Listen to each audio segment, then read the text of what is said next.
Russian tanks push around Vilna to completely circle the city and spearhead their drive into East Prussia. The siege is a bitter battle.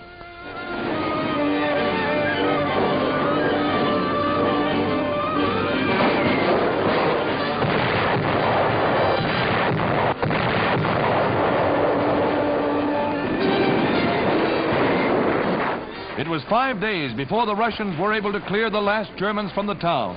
The toll was heavy on both sides.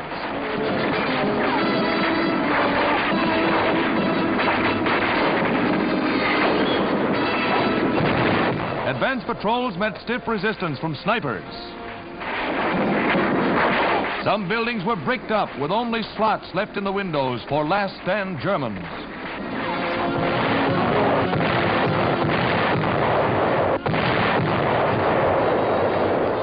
With the capture of the city completed, prisoners were taken by the thousands, many of them badly wounded.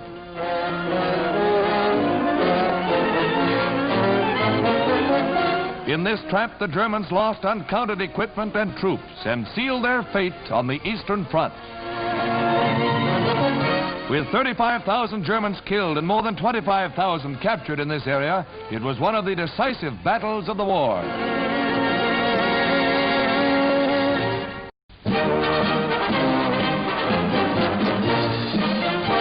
Mosquito and Beau-fighter bombers of the R.A.F. are off for a stab at enemy shipping in Norwegian waters. These remarkable scenes were made by the Air Force cameramen as they came over the target.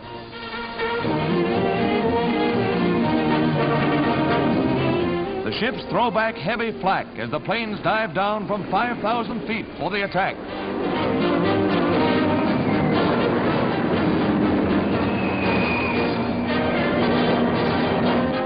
Rocket-firing Beau-fighters give the ships a thorough plastering.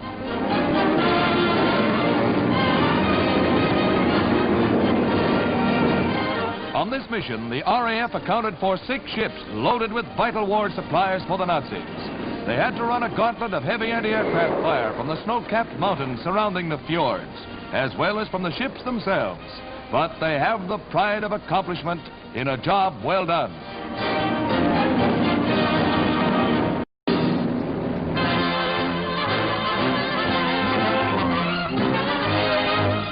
Arrival of the Jap in the Philippines spelled the end of liberal education.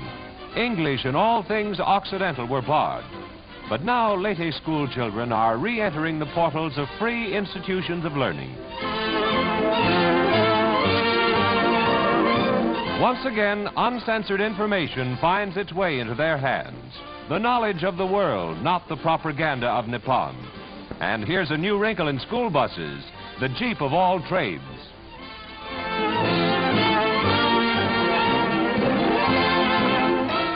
The faith of their fathers has returned to supplant the teachings of brute force with those of a friendly land.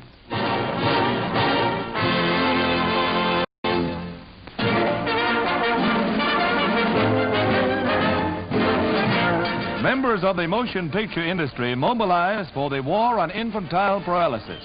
President Roosevelt told them that this year the need was greater than ever. Basil O'Connor, president of the Polio Foundation, pledges leaders of the movie industry, including Spyro Skouras and Nicholas Skink, to work for the March of Dimes. Shower down, folks, and aid a worthy cause.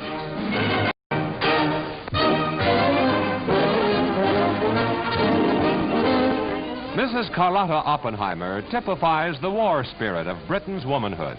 Hands across the sea is her theme as she bakes cakes and dedicates the finest fruits of her garden to American troops stationed in England. In a spirit of appreciation, G.I. Joe helps feed the chickens, whose eggs are also pledged to the war effort.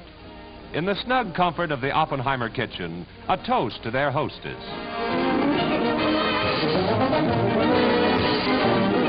Fresh vegetables to warm a mess sergeant's heart.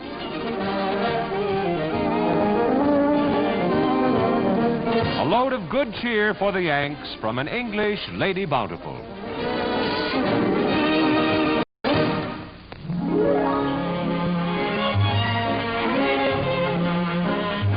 Southern beaches beckon and spring is just around the corner, according to these Halford creations shown at New York's Hotel Pierre. a ballerina print is featured with a tricky mandarin bag. And if safety is your motto, here's a good little pin-up.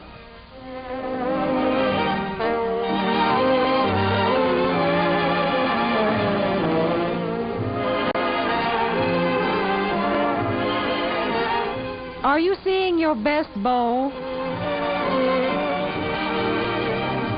Maybe you're one of the studious type. Speaking of the South, which includes this Texas Miss and her circular rotating bag, wouldn't you love to be in Florida?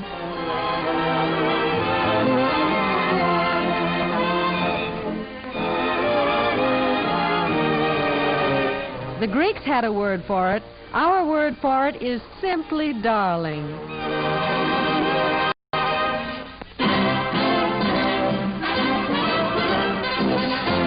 Over the roof of the world, a new air route from the Western Hemisphere to Russia and the Far East is taking shape in Canada. Airports and installations are springing up like magic along the Northwest staging route.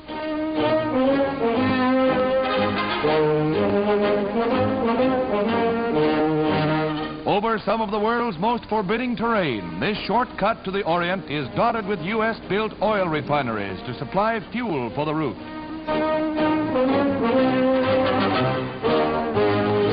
More than 5,000 American-made Russian planes and others have been ferried over the airline.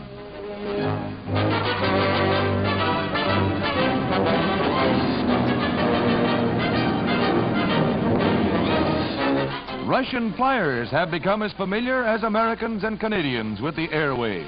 The dawning of a new world crossroads.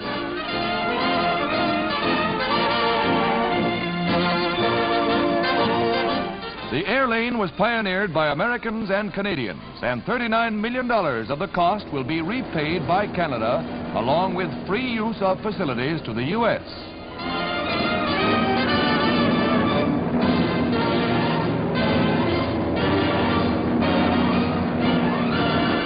Bush pilots flying to remote gold mines blazed a trail that will become tomorrow's great skyway.